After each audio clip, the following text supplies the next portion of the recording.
रामकृष्ण हरी माऊली. आषाढी एकादशीच्या निमित्तानं पंढरपूरला वारकऱ्यांचा वैष्णवांचा जत्था मार्गस्थ होताना आपल्याला दिसतोय. ही पंढरपूरची वारी आणि हा पंढरपूरचा विठ्ठल वारकऱ्यासाठी नेमका काय आहे? हा पंढरपूरचा विठ्ठल म्हणजे वारकऱ्याचा श्वास आहे, वारकऱ्याचा ध्यास आहे. आणि ही पंढरपूरची वारी म्हणजे वारकऱ्यासाठी मांगल्याचा क्षण आहे, चैतन्याचा क्षण आहे.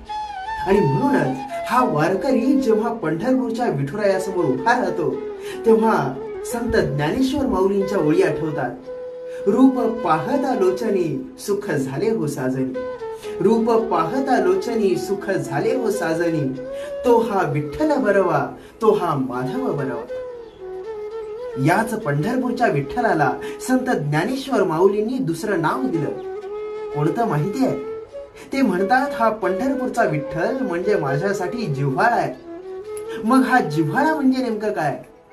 जो काही केल्या वेगळा करता येत नाही तो म्हणजे जिव्हाळा. आणि हा जिव्हाळा म्हणजेच माझा पांडुरंग सावळा विठ्ठल. रामकृष्ण हरी.